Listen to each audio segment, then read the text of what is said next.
Chapter 5, Section 1. Why do nations trade? Internationally, trade means to sell abroad, and to import means to buy from abroad. Table 5.1 provides a snapshot of the top 10 exporting and importing nations in two main sectors: merchandise and services. In merchandise exports, China, the United States, and Germany are the top three. In merchandise imports, the top three are the US, China, and Germany. In services, the US is both the largest exporter and the largest importer. Britain and Germany are the top two and three service exporters, and Germany and China are the top two and three service importers. Here's a look at the table 5.1, where we have the top 10 merchandise exporters, their values in billion dollars exported, world share or the percentage of the world share of their market, the annual change, and we see China as number one, with US being the number one importer. Briefly, just take a look at the chart, and then we move on to the next section. Relative to domestic trade, international trade entails much greater complexity. So why do nations go through these troubles to trade internationally? Without getting into details, we can safely say that there must be economic gains from trade. More importantly, such gains must be shared by both sides. Otherwise, there will be no willing exporters and importers. In other words, international trade is a win-win deal. Figure 5.1 shows that world trade growth, averaging over 5% between 1991 and 2011, routinely outpaces the GDP growth, which averages nearly 3% during the same period. In 2009, a very difficult year, trade had a more severe drop than GDP. Otherwise, in every other year, trade growth exceeded GDP growth. So we take a look at the chart. We see the graph where the blue line represents the exports and the red line represents the gross domestic product. And you see there in every single time the exports exceed the GDP, except in one time where it was below that, and that was in 2009. Why are there gains from trade? How do nations benefit from such gains? The remainder of the chapter will answer the questions. Before proceeding, it is important to clarify that nations trade is a misleading statement. A more accurate expression should be firms from different nations trade. Unless different governments directly buy and sell from each other, such as arms sales, the majority of trade is conducted by firms which pay little attention to country level ramifications. For example, Walmart imports a lot of the United States and does not export much. Walmart thus directly contributes to the U.S. trade deficit, which is something the U.S. government does not like. However, in most countries, governments cannot tell firms, such as Walmart, what to do and not to do unless firms engage in illegal activities. Therefore, we need to be aware that when we ask, why do nations trade, we are really asking, why do firms from different nations trade? When discussing the U.S.-China trade, whereby China runs a trade surplus, we are really referring to thousands of U.S. firms buying from and selling to China, which also has thousands of firms buying from and selling to the U.S. The aggregation of such buying and selling by both sides leads to the country level balance of trade, namely whether a country has a trade surplus or deficit. Having acknowledged the limitations of the expression that nations trade, we will still use it. Why? Because it is commonly used and serves as a shorthand version of the more accurate but more cumbersome expression that firms from different nations trade. This clarification does enable us to use the two firm-level perspectives introduced earlier, namely the resource-based and institution-based views, to shed light on why nations trade. Recall from Chapter 4 that it is valuable, rare, inimitable, and organizationally derived products that determine the competitive advantage of a firm. Applying this insight, we can suggest that valuable, rare, and inimitable products generally generated by organizationally strong firms in one nation can lead to the competitive advantage of its exports. Further, recall from chapters 2 and 3 that numerous politically and culturally derived rules of the game, known as institutions, constrain and facilitate individual and firm behavior. For example, although American movies are the best in the world, Canada, France, and South Korea limit the market share of American movies. Thus, various regulations create trade barriers around the world.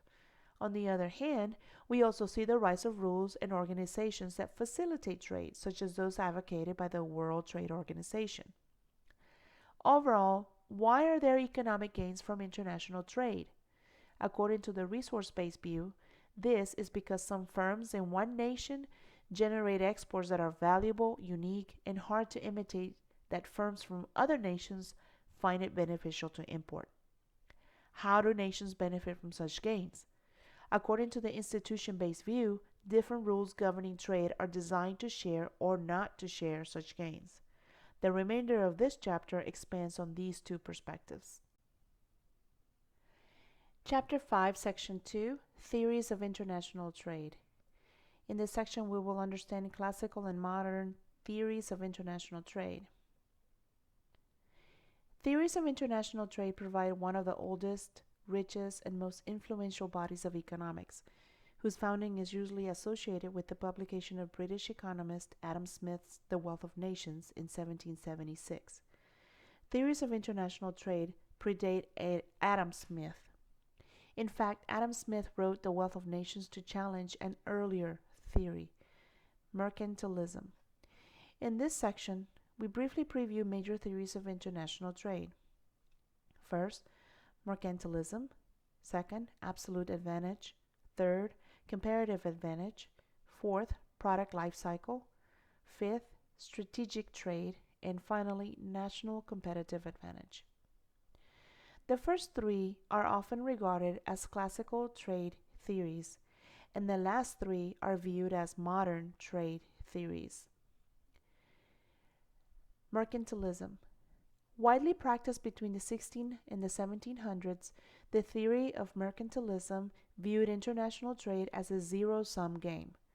Its theories, led by French statesman Jean-Baptiste Colbert, believed that the wealth of the world, measured in gold and silver at that time, was fixed, and that a nation that exported more and imported less would enjoy the net inflows of gold and silver and thus become richer.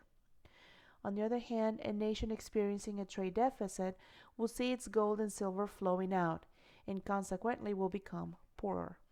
The upshot? Self-sufficiency would be best. Although mercantilism is the oldest theory in international trade, it is not an extinct dinosaur. Very much alive, mercantilism is a direct intellectual ancestor of modern-day protectionism, which is the idea that governments should actively protect domestic industries from imports and vigorously promotes. Many modern governments may still be mercantilist at heart. Think about all of the export assistance programs run by many governments. Has anyone seen an import assistance program? Absolute advantage. The theory of absolute advantage, advocated by Adam Smith in 1776, opened the floodgates of the free trade movement that is still going on today. Smith argued that in the aggregate, the invisible hand of markets, rather than government, should determine the scale and scope of economic activities. This is known as laissez-faire. By trying to be self-sufficient and inefficiently produce a wide range of goods, mercantilist policies reduce the wealth of a nation in the long run.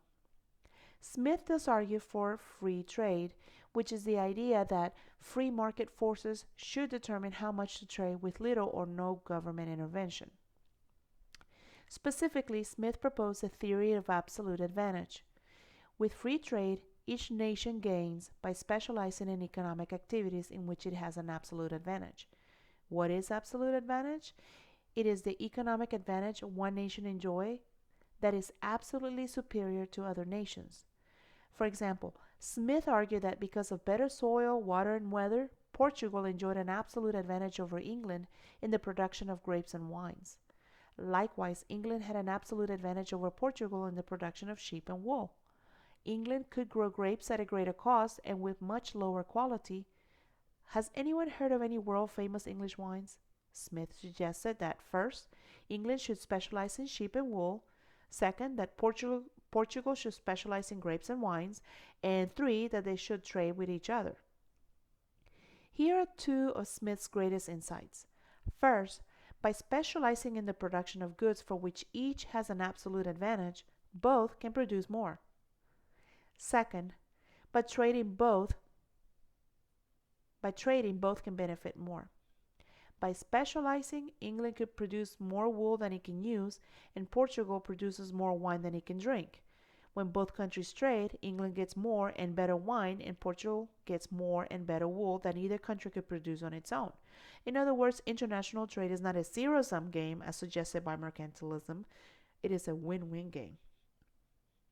It is necessary for a country to have an absolute advantage in some activities, such as the production of a particular crop, in order to participate in international trade. How can this be? Let us use an example with hypothetical numbers. For the sake of simplicity, assume that there are only two nations in the world, China and the US. They only perform two economic activities, growing wheat and making aircraft. Production of wheat on aircraft naturally requires resources such as labor, land, and technology. Assume that both countries are equally endowed with 800 units of resources. Between the two activities, the US has an absolute advantage in the production of aircraft. It takes 20 resources to produce an aircraft, for which China needs 40. And the total US capacity is 40 aircraft if it does not produce wheat. China has an absolute advantage in the production of wheat. It takes 20 resources to produce 1,000 tons of wheat, for which the US needs 80 resources. And the total Chinese capacity is 40,000 tons of wheat if it does not make aircraft. It is important to note that the US can grow wheat and that China can make aircraft, albeit inefficiently. But because both nations need wheat and aircraft, without trade, they produce both by spending half of their resources on each. China at point B, which is 20,000 tons of wheat and 10 aircraft, and the US at point C, which is 5,000 tons of wheat and 20 of aircraft. Interestingly, if they stay at points A and D, respectively, and trade 1/4 of their output with each other, these two countries, and by implication the global economy, both produce more and consume more. In other words, there are net gains from trade based on absolute advantage. So here's a look at figure 5.2 that illustrates at point A and at point D, point C and point B, where both of those countries meet. Here's where the Chinese production would be at, is high.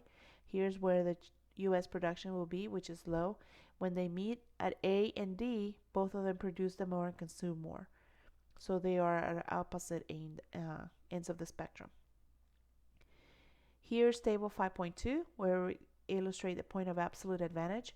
Total units of resources, and we do the math here. China takes 20 to produce wheat, where the US takes 80.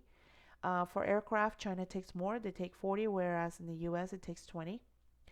The consumption points, China at point B consumes 20,000 tons and 10 aircraft, whereas the US at point C consumes only 5,000, but it does double the aircraft.